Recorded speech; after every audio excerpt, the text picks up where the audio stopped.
This is a fairly interesting article about Hugo Chavez.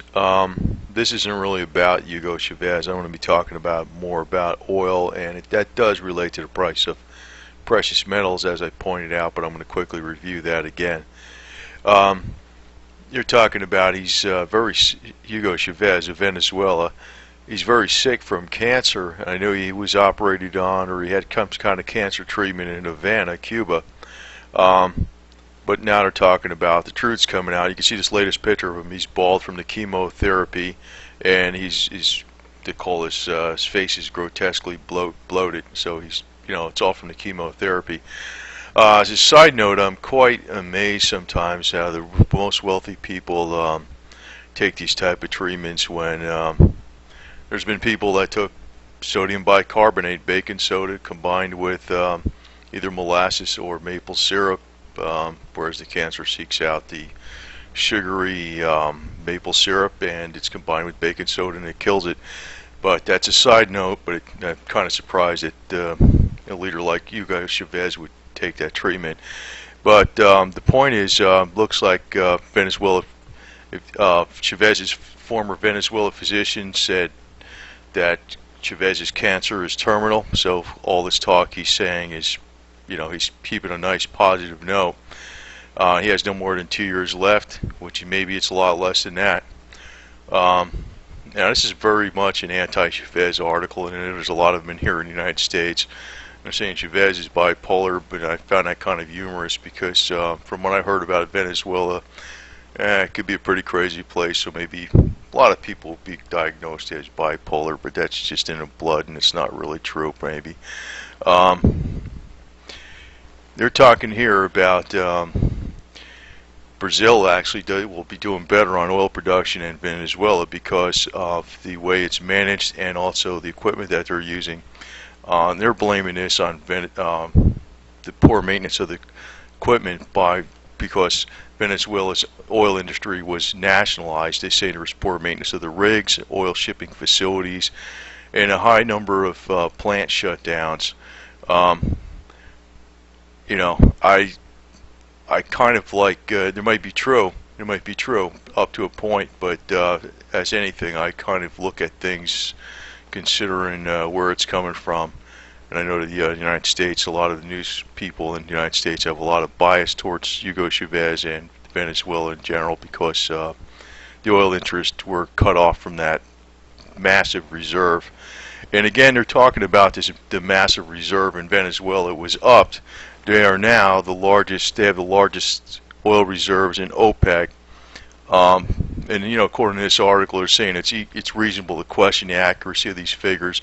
Well, there's one figure in here I could see was a typo because they're talking a 40% increase, 211 million barrels. Actually, that's 211 billion barrels increase to 296 billion barrels. And I want to note that I heard on these talk radio and different things, they had 4 trillion barrels. And I have no idea where that figure is coming from, no matter how you look at it. So, I would just go with this 296 billion barrels. But they're saying roughly 1/3 of the total Venezuela reserves is extra heavy crude oil. In other words, expensive stuff to get out of the ground.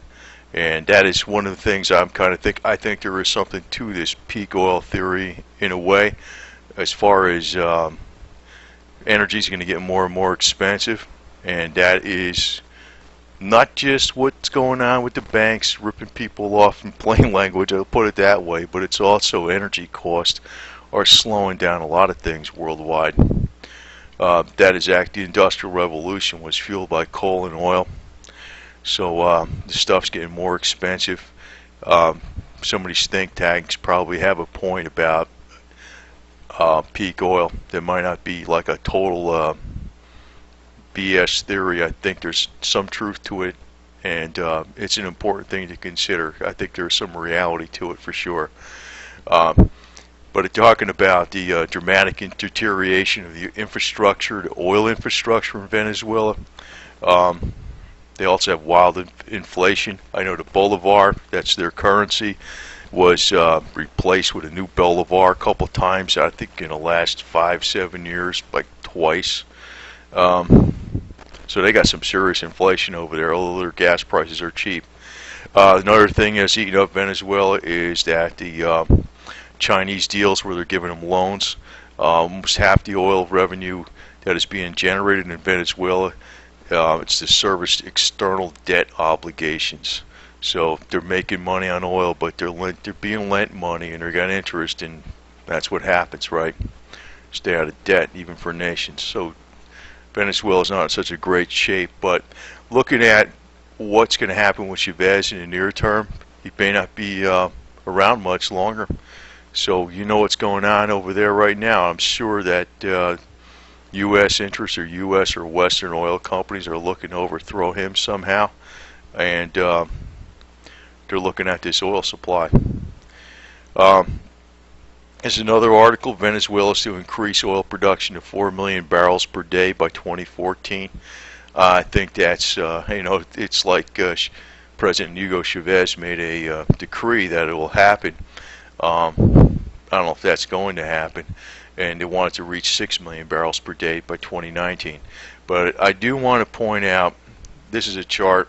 This is 2009. Venezuela is number 11 here, and they are producing almost 2.5 million barrels a day.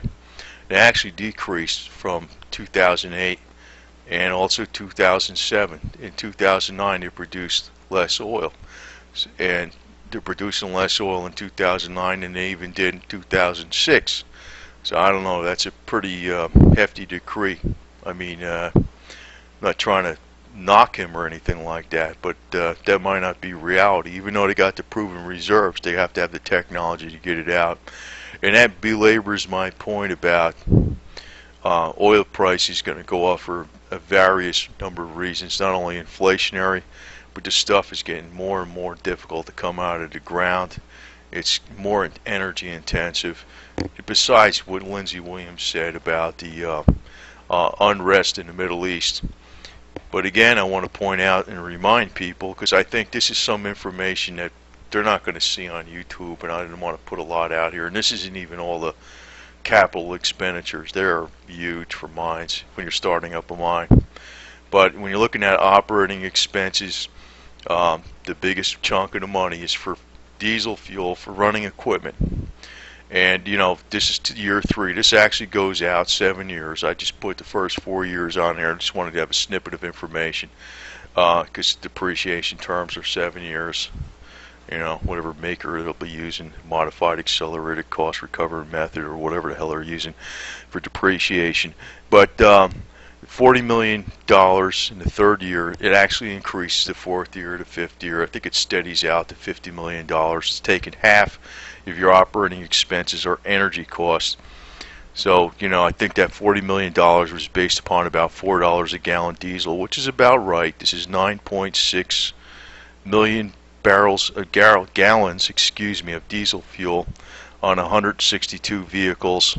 And, they're all listed here, what the heck they are, a Caterpillar excavator, Caterpillar dump truck 50 ton, high lift loaders 17 yards, high lift loader 8 yards, I don't know, DBT, D8T tractor with angle blades.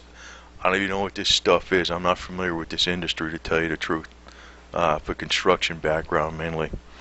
But you could see that just like, and this also would be very applicable to the tar sands in Canada. You know how much energy must be involved in bringing the tar sands out to processing, where they separate the oil from the tar sands. That's an open mining operation, just as this would be, and it requires a lot of water, just like precious metals mining. So even to get oil requires oil, and it's requiring more oil to get the same amount of oil.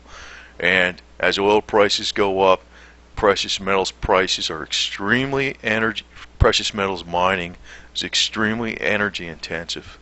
So we might hear about Venezuela having more oil reserves, but they're more expensive oil reserves. So as those prices of crude oil go up, and related to unrest in the Middle East, which could be another factor, we could see that precious metals are going to keep increasing in price. I know there isn't some kind of one-to-one with oil, crude oil, and precious metals, but I think we're going to be coming into something where it's a little bit of a unique time. Um, we're to see a panic into these metals, and as we stated before, the mining is down a lot. The production of silver is down a lot. They seem to have peaked a couple years ago in a lot of countries. To bring a new mine on is like, you're talking, you need $1 billion loan to bring a major mine on. I mean, they don't lend this kind of money. That just doesn't happen. I mean, it has to be a large consortium of banks familiar with the industry. Most of the banks are not familiar with this industry. Most of the mines are established, and there might be a lot of metals proven in the ground, but they're not just going to jump out. And you can see how long it takes to get online where you're actually producing. It takes a couple of years.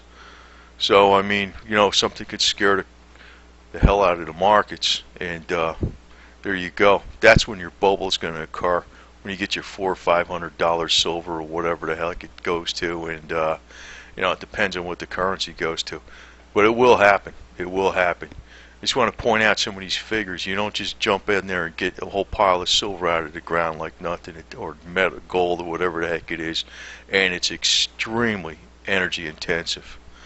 I did find this interesting about Chavez too. There's going to be some shrewd play and games going on with Western oil interests, quite obviously. But even though Venezuela has a lot of reserves, they're expensive reserves to get out of the ground. And that is related, again, that is related to precious metals.